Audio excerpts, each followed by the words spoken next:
So now we're going to shift and actually talk a little bit more about U.S. North Korean relations. I had to give you some understanding of North Korean politics and its economic situation because that's key to understanding North Korean U.S. relations. And one thing I have to emphasize, whereas we could talk about South Korea U.S. relations involving just individual Americans as private citizens, you can't really do that with North Korea. The state is just too powerful. North Korean people have too little freedom. So if you do something on North Korea, you really have to focus on government level relationships, or at least ones dominated by the government. Now, it's key to kind of understand again this public image that North Korea presents to the world. And one thing we have to keep in mind is a lot of what North Korea does is not, even on a world stage, it's not for our benefit. It's not for us to look at. It's for North Koreans to see. So a lot of what North Korea does internationally is domestic performance meant for North Korean people's consumption. And a part of this has to do with this cult of personality. And you can see that in this propaganda image. And you see a lot of North Korean images like this. And it shows the benevolent leader, Kim Il-sung, and his own son, who would later become dictator, Kim Jong-il, surrounded by happy, well-fed, healthy children. And the idea isn't simply, oh, they're nice to children, so they're nice people. They represent the parents, and the children represent the North Korean people. There's this kind of propaganda in North Korea that Korean people are naturally pure and good, but they live in a dangerous world where the world wants to destroy them, destroy their goodness and purity. And because they're by nature so good and pure, it's easy to kind of take advantage of them. So they need a strong leader to protect them against this dangerous world, right? Only our great leader can protect us North Koreans from this dangerous world we live in, right? That's the basic kind of understanding here. And so they love, in a sense, to provoke the United States into taking action, like sending a fleet or sending some airplanes or something, because then they can say, oh, look, what did we tell you? We're under threat. Look, the Americans are threatening us. And then inevitably we pull back, and then they can say to their people, see, look, we protected you. Aren't we awesome? And this is kind of the basic idea here. And who is it that the Korean people need to be protected from? Why, the Americans, right? We're the opposite, right? Whereas North Koreans, or I should say Koreans, are pure and good naturally, we Americans, we have a jackal or wolf-like nature, right? You may have heard a saying like a leopard can't change its spots. Basically, North Koreans say that about us. We Americans are evil, and we will never stop being evil. It's in our nature. We're just bad people. And you can see that in this picture on the left, right? And these are images that are meant to present what Americans did during the Korean War. And it says in Korean, don't forget though these wolf images, these images of Americans as wolves, right? And wolves has a much stronger pejorative term meaning in Korean than it does in English. And, you can see there's this idea, we Americans, we like dropping babies down wells, and we like shooting little girls in the head, and we're just evil, right? And the Korean people need to be protected from us. And this is just another very famous image, and it just shows that, these Americans, we're just sadistic, right? We just like to tie up women and pull out their teeth. It's just fun. There's a guy smoking cigarettes, having a good time doing that. And if you look to the lower left, you can see we're heating up some pinchers, which we will also use to torture this lady as well. And I want to stress, I don't think these things happened. I mean, will admit that Americans did at times kill civilians. A lot of times they didn't do it because they were cruel, but because they were afraid. And they typically did not torture civilians or drop babies down wells, or I just don't know of any of that actually happening. But the North Koreans have made this image of us as these just intrinsically evil, cruel people who need to be protected, right, from us by the great leader. And isn't he great? Because after all, he did successfully protect us when we tried to invade in the Korean War, as the North Korean government claims. But these images are kind of counterbalanced by images like this. The Korean in the upper right says, by the united strength of the nation. At the bottom says, we will crush the American nuclear war provocation scheme, right? And you can see the several hands crushing this American with a huge nose. And that's usually how we're shown as having big noses. That's how they kind of focus on us, or I should say on white Americans as people with gigantic long noses. And there's this, again, you see this kind of child imagery here, and this is actually propaganda aimed at children, so we're not surprised by that. But again, it shows that, hey, we can stand up to these Americans successfully, right, with the help of the great leader. And this is hard to translate, but it says something like the military game of knocking down the American bastards is exciting, right? The military game of knocking down the American bastards is exciting. It's very hard to translate miguk nom. Nom is a rude word to use to refer to a person. But in any case, again, you see these children. And just as an aside, I understand the one kid is like shooting the American, the one's like stabbing him with a bayonet, the other guy's punching him. What's the nurse doing? Like there's like a white like light shining out of her medic thing hurting the American. I don't know how North Korean medicine works, but apparently that's a thing. But in any case, the idea here is the North Korean people, as long as they are protected and organized by a great leader, can stand up to the Americans and can stop them from doing what they have done to us in the past and what they would love to do to us in the future, right? You have to, again, if you're trying to understand the North Korean perspective on things, we're dealing with people who have been taught this and probably believe at least part of it. So before moving on and talking a bit about specific years and specific events that you could analyze, I do need to say a little bit more about how to understand North Korean-U.S. relations. Again, as we talked about, we have the problem of anachronism. Right now, we're not really worried about North Korea invading South Korea. Our worry is more about the nuclear program and also just North Korea firing like a bunch of rockets or missiles into Seoul. But we're not worried about an actual land invasion. The North Korean army is terrible. It doesn't have enough fuel to really do much at all. That's why it relies so much on nuclear weapons. But we have to remember that in the 60s, 70s, and even into the 80s, the period we're talking about in this class, there's a real fear and a real possibility that North Korea could attack and defeat South Korea. So we have to remember that. We have to remember also that if you do something on unification, that while the North Korean government wants unification, it wants it on its own terms, right? So North Korea will, when South Korea is weak, North Korea will push for unification. When South Korea is strong, North Korea will pull back on unification because its major interest is on making sure unification would happen on the elite's terms, meaning they'll be in charge, and on their own security. Their two big driving interests, and this is related to their own security, they want American troops out of Korea, out of South Korea. They want the U.S. troops out of South Korea. That's like their big thing. They do not like us having troops there. And a large part, I think, during this time period was they realized, of course, that if they attacked while there were troops in South Korea, that would mean the United States would automatically go to war. And, of course, our troops would be able to help the South Koreans, who, remember, even though they have a large and powerful army, it's not clear that they would necessarily win against North Korea. Now, the idea here, too, is that they weren't sure, I think, how to do that, and they kept changing strategies. So sometimes they seem to want to de-escalate. And the idea is if you have de-escalation, then the U.S. would say, well, I guess we don't need to have troops here. We can pull them out because North Korea is not a threat. What you see more often, though, is attempts to harass American troops and to try and make it so that we won't want to stay in Korea, to make it so difficult that we want to pull out, right? So it's difficult. There's this idea, maybe we can negotiate to get the Americans out, or maybe we could just harass them a bunch and then they will leave. And they kind of try and do both at the same time, and they kind of end up counteracting each other because they just make the Americans mad, basically. They also want a peace treaty, and it's really curious, and I've not been able to ever find a really good answer, but I think they want a peace treaty because it would recognize their right to exist, right? If we recognize their government, in a sense, it recognizes their right to exist. It says, okay, yeah, we accept them as a normal kind of government. But those are its two big things it wants. It wants the U.S. troops out of the peninsula. It wants a peace treaty.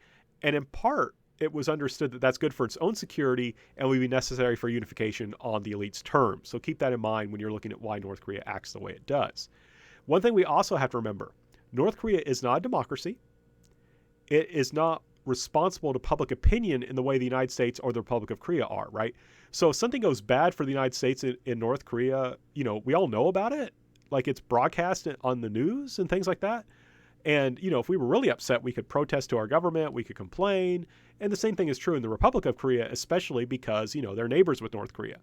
But North Korea, they control what their people see. And even if the people do know that something bad happens, they can't really do much about it. So you also have to remember that when you're trying to understand American and Republic of Korea actions, they are responsible in a way to the public that North Korea is not. And like I said, we have to remember this near total control of access to information.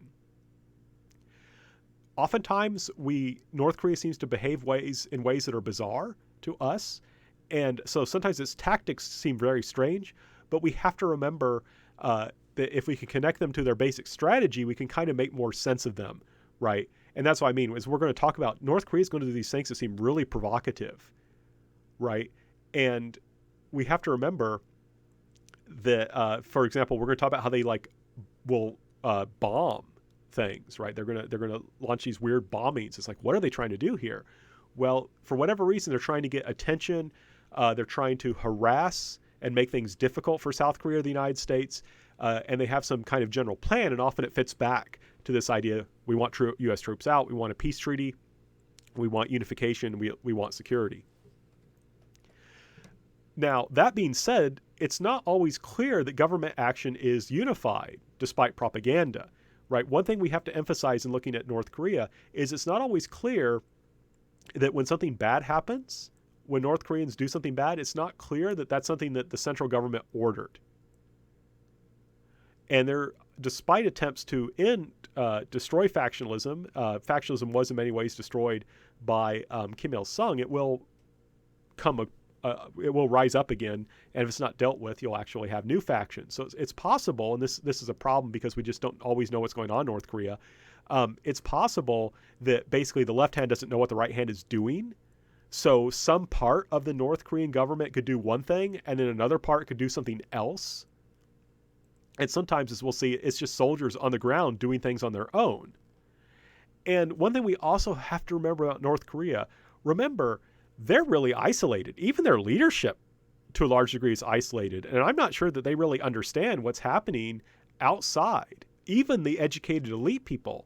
And they've made a big deal. I mean, I know that this class is not covering Kim Jong-un, the most recent dictator of North Korea. They make a big deal about how he spent a few years in Switzerland studying. That's not very much. So we also have to understand that North Korea, I think, is often acting from a misreading of the world situation. And so when you want to understand North Korean actions, you're like, this just doesn't make sense. That could be because they have just completely misread the situation. They don't live in an open society. They don't live in a society where it's okay to criticize the government. And so it's easy to make mistakes. And that's something we have to keep in mind. So one event that I think might be interesting to look at, if you can find enough sources, is Lyndon Baines Johnson, LBJ's visit to Seoul, Korea, to the Republic of Korea in 1966. Right? He's going to visit Korea in 1966. And it's difficult because, Park Chung-hee was an authoritarian president at this time, but it does seem like he was welcomed very earnestly and very eagerly by Korean people. Right? He seems to have received a very warm welcome. And one reason I think he did is because there's this kind of this relationship between the U.S. and the Republic of Korea is growing closer because large numbers of Republic of Korea forces are going to be involved in the Vietnam War. Right? We talked about that briefly, but large numbers of Republic of Korea forces are going to be involved in the Vietnam War, and there you have South Korean soldiers interrogating Vietnamese. And so our relationship was actually quite good during this time period. The Americans were toning down their criticism of Park Chung-hee because we wanted his help in the Vietnam War. This, on the other hand, made Kim Il-sung very nervous, right? He was very much afraid that the United States and South Korea were maybe up to something, right? He took this visit as a possibility of LBJ to South Korea as a possibility that the United States was going to work with South Korea to try and invade North Korea, right? If together the United States and South Korea could unify Vietnam under an anti-communist government, perhaps we might then turn around and do the same thing in the Korean Peninsula, right? So Kim Il-sung takes this, the Americans and the South Korean government becoming closer, and sees it as a threat, right? If we can win together in Vietnam, then we might come and try and win again in Korea, right? So Kim Il-sung takes that as a threat. And one thing that can be an interesting paper, I think, is trying to look at this kind of three-way relationship, right? The relationship between the United States and South Korea is very much of interest to North Korea. It's something that they're always following. Now, Kim Il-sung's response is interesting because he decides that now is a good time, it would seem, to try and disrupt this relationship, or to try and punish South Korea for becoming involved. So he's actually going to start training like some special North Korean elite forces who are going to try and cause more incidents on the DMZ. So there's going to be more shooting, fighting, little conflicts along the DMZ beginning in 1967 in particular, which is kind of inspired by this kind of close relationship between the United States and South Korea, driven by this shared anti-communism in the Vietnam War, right? So Kim Il-sung decides that he wants to harass South Korea in particular, and American forces, right? Make things difficult. And militarily, this actually makes a lot of sense, right? If the United States and South Korea are deploying forces in Vietnam, isn't that a good time to go on the offensive, right? And so you can almost think about this as trying to test the waters to see, you know, how powerful really is South Korea. Maybe we can do something. And in 1968, one thing that they decide to do, they actually train some more elite forces and send them to assault what's called the Blue House. And they had this command of several dozen commandos, North Korean commandos, who sneak into South Korea and attack the Blue House, which is the equivalent of the White House. They want to go and kill Park Chung-hee, who's in the Blue House, and actually get fairly close before they are run to a firefight with South Korean forces. And you can see some of the tools they use to try and get in, and there's like a hand grenade and a knife they had hoped they could use to defeat the South Korean forces and kill Park Chung-hee. And then on the right, you can see where there's these bullet holes left in this tree from the fighting. Again, to us, this may seem kind of bizarre. Like, what are you doing, right? What is your goal here? And I think the goal was to destabilize South Korea, right? South Korean forces are being sent to Vietnam. Would this, if we can kill President Park, maybe that would lead to chaos in South Korea, and that would allow us to invade. And there was always this fantasy, I think, among the North Koreans, and this is what I mean about them just making mistakes. They always had this fantasy that the South Koreans would rise up in revolt, not only against the South Korean government, but for the North Korean government, right? This is a complete misreading, that they misunderstood that the frustrations people felt in South Koreans, while that made them anti-government, it didn't make them pro-North Korea. But in any case, this is a major event that I think might be interesting to study, right? How did Americans respond to this, right? This assault on the Blue House, and how was this presented in the media? And the North Koreans don't just go after President Park Chung-hee. One thing they do is also they will seize a U.S. ship, the USS Pueblo. And this is actually still in North Korean possession. They have it on display as kind of a museum to show how awesome they are. They can seize an American ship. Now, the North Koreans claim that we strayed into their sea space. I think this is false. I think that they just came out and stole the ship because it fits in with what they're trying to do here. They're trying to elevate tensions. They're trying to cause us problems. They're trying to harass us when we're busy in Vietnam, right? And I think the hope is they're trying to test us to see if it might be possible to unify the country by force, right? Remember, like I said, North Korea is militarily powerful in this time period. And the Pueblo incident might be a little difficult to study because there are some articles about it. But if it is something that is kind of interesting to you, there is some funny things I want to note about it. You can see in this picture, it says these are the Pueblo crew members who are have been jailed by the Koreans.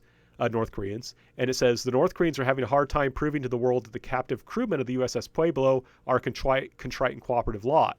Last week, Pyongyang's flaks tried again and lost to the U.S. Navy. In this class reunion picture, 3 of the crewmen have managed to use the medium for a message, furtively getting off the U.S. hand signal of obscene derisiveness and contempt. So basically, if you look closely, the North Koreans have taken a picture of these Americans to try and show that they're in good health. And you can see several of them, especially 2 men up there in the front right, as well as a man on the front left, are flipping off the camera. And basically, they were just really annoyed with the North Koreans who came in and kidnapped them, basically. And this is their way of protesting.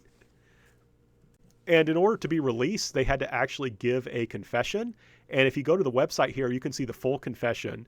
And it's hilarious. And you can get some data here. And this is a paper you'd have to do some real work on, right? I have to stress a good amount has been written on the Pueblo, but this would be an entertaining paper. So if you have the time, it might be interesting to look at this. And I want to read to you this confession. We entered into our assigned operating areas along the Eastern Korean Sea at latitude 39 north and boldly steamed in northerly direction to the farthest point we could. In so doing, we had transversed operation areas Mars, Venus, and Pluto, so named because, like the planets, the Democratic People's Republic of Korea is really far out.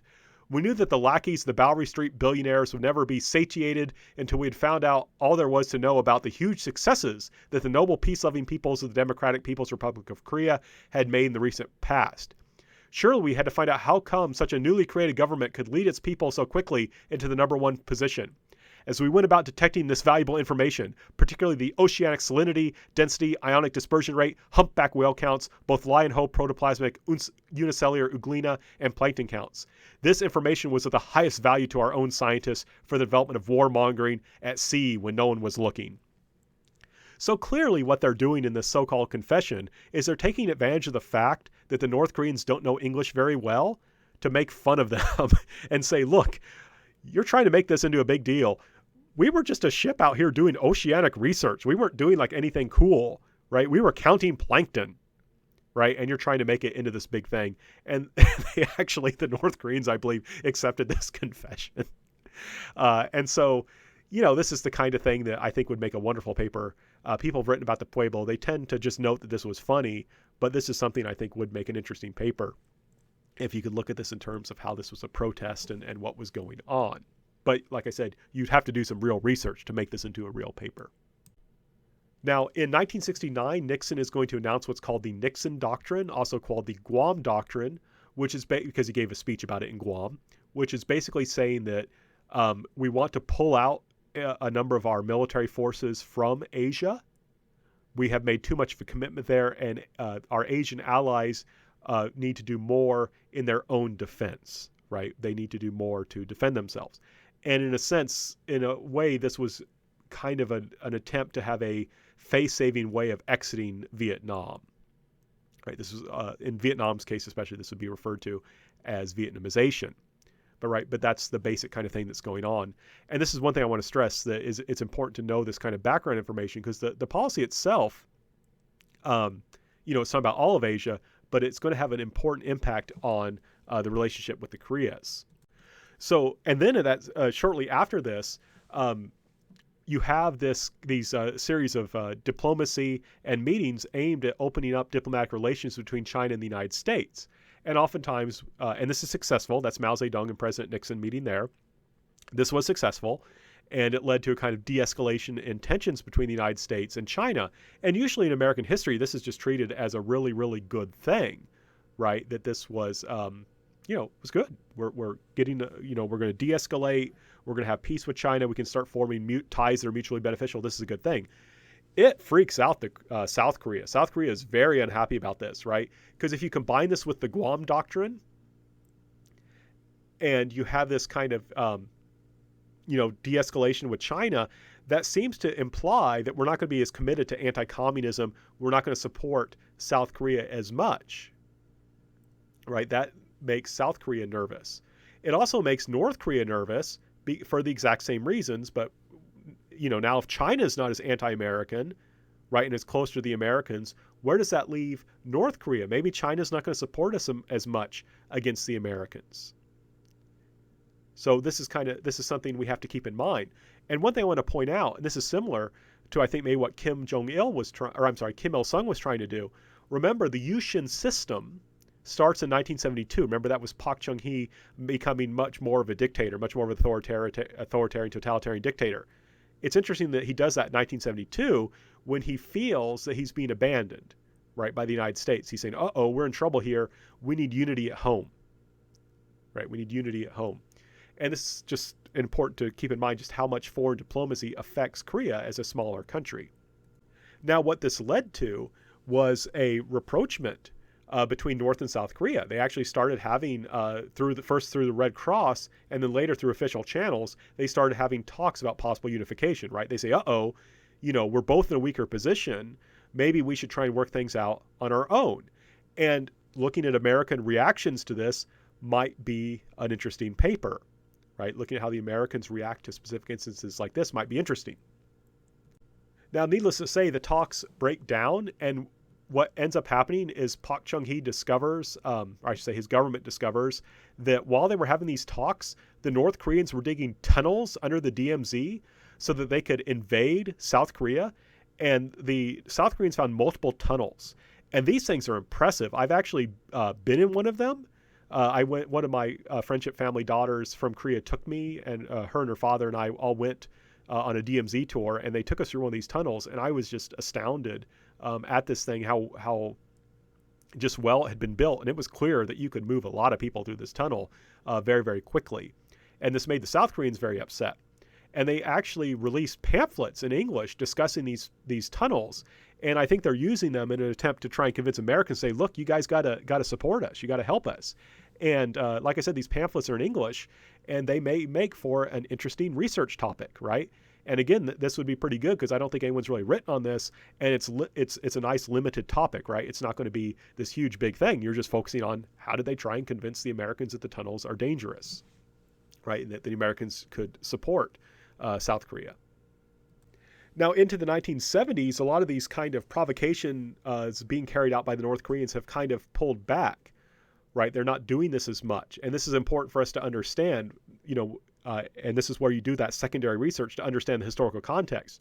So in the 70s, things start to peter out. But in 1975, you have something really striking happen from North Korea's perspective, and that is the unification of Vietnam by a communist government, right? Remember Kim Il-sung, when there was this fear that the United States and South Korea were going to unify Vietnam under an anti-communist government and then maybe come over to Korea and try and do the same thing.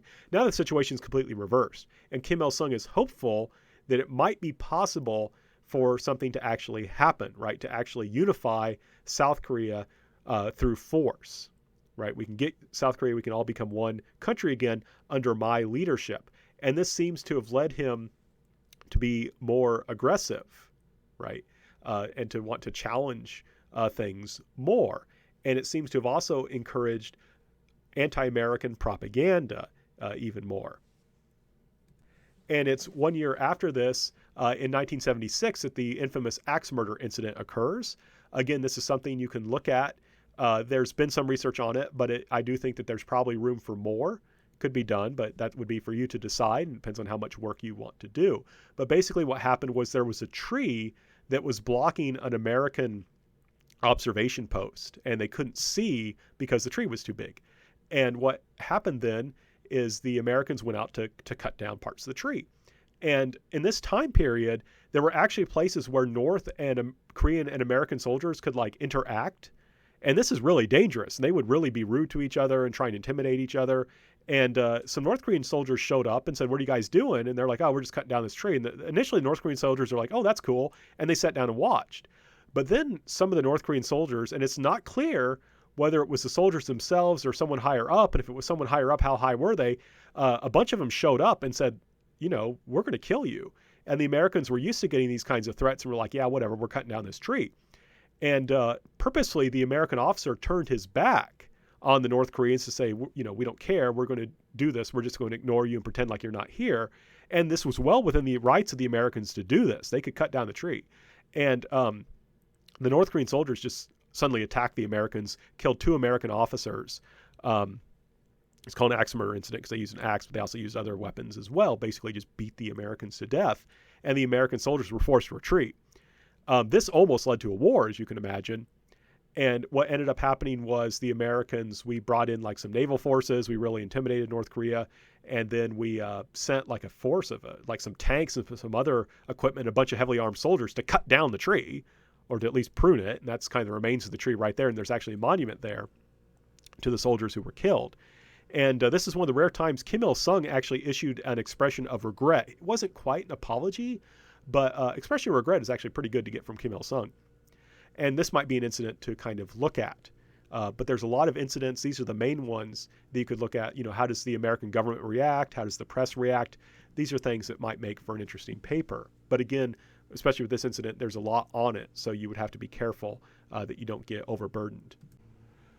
Remember that in South Korea, there was a lot of unrest in the 1980s because they had expected, after the assassination of Park Chung-hee, that they would have a democracy.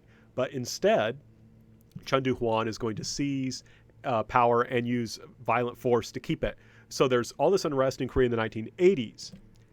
And this image is meant to show you some students who are protesting. And one thing that kind of elevated these protests and made them even stronger was this young man up there in the upper right, Park Jung-jul. He died from torture. The police had arrested him and had questioned him and had tortured him, and he died. And that inspired even stronger protests. And I should point out that's something you could look at, right, if you're doing South Korea. But the focus I want to emphasize here is in the 1980s, there's a lot of South Korean resentment against the government. The South Korean government actually had to use troops, right, in Gwangju, right? Remember, Chun Doo-hwan uses soldiers to put down a resistance movement. And if you're in North Korea and you're looking at that, you're saying, wow, South Korea is really weak. Maybe this is the time to strike, right? This is the time to strike. Now, we're not quite there yet, right? There's social unrest, but we need to do something to make even more social unrest. If the South Korean government is weak and we can weaken it more, we could actually achieve military unification.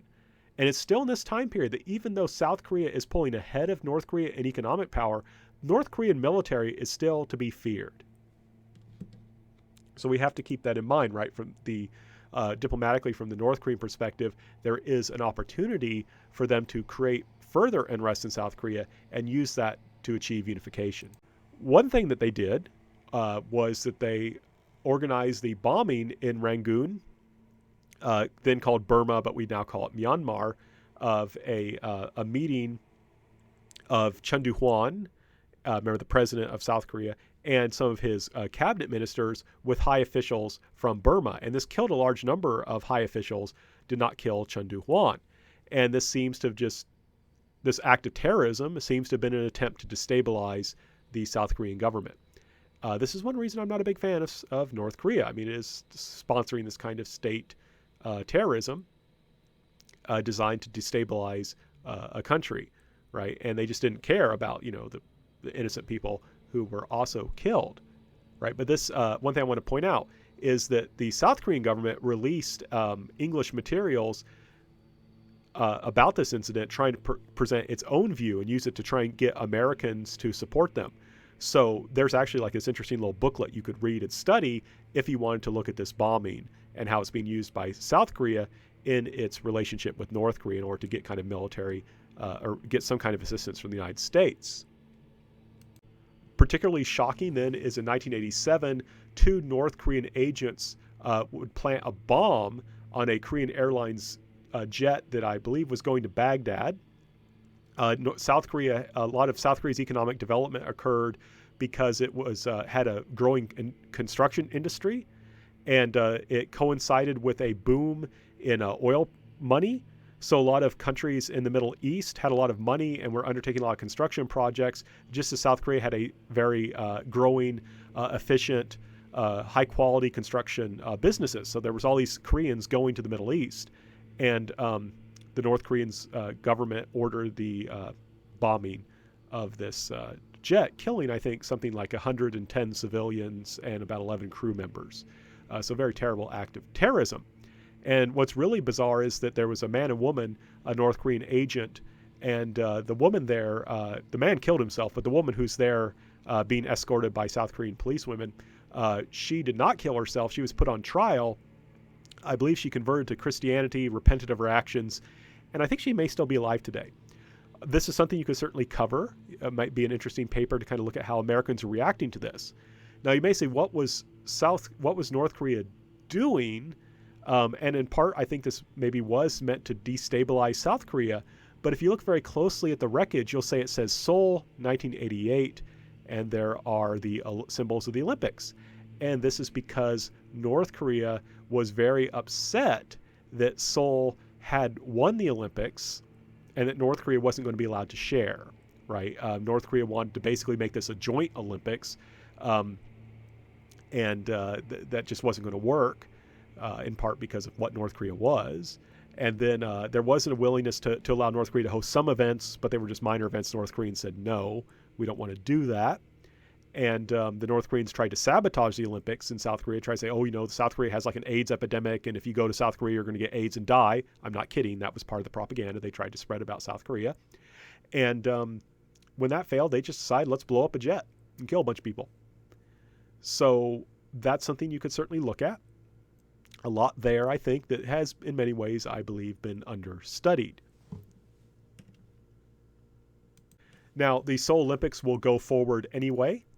North Korea will launch a boycott and say, oh, we should not attend this Olympics because South Korea is just a terrible country and it's guilty of all these human rights abuses and all these terrible things. And, we shouldn't have an Olympics there. I believe 5 countries boycotted. None of them were particularly powerful. And so this is an important Olympics to note because the 2 previous Olympics, the United States had boycotted one and the Soviet Union had boycotted another. And this was the first Olympics then for basically in 12 years in which a large number of countries from both sides of the Cold War were willing to participate. And the Olympics went off without a flaw, and South Korea looked really, really good, right? The world was really recognizing here South Korea's economic development. And you could see North Korea had, in a sense, failed in many respects because it wasn't getting the Olympics. And its attempt to boycott the Olympics really just fell on deaf ears. And in a sense, this is why I like to kind of stop at this moment, because this shows, this is where we have a massive change, right? This is where we have a massive transition. I think after the Olympics, and especially after the fall of the Soviet Union in 1991, North Korea has simply lost in this kind of race to see whose system is going to do better, right? South Korea has certainly done a lot better. And so I think this makes a good kind of demarcation point. That's why I like to stop in 1988. Up to then, North Korea and South Korea, it was a pretty close game in many respects. But by this period, it's clear that South Korea had made the right choices to make a powerful, wealthy country. North Korea had not, right? But like I said, lots here that you could do. You could certainly look at how the North Korea and its relationship with the Olympics is covered in the U.S. You could look more at this. I think this is an area that hasn't received a whole lot of attention, but you'd have to find the sources, and that might be difficult. But again, if you're up for a challenge, if you're interested in sports history, this is maybe something to do.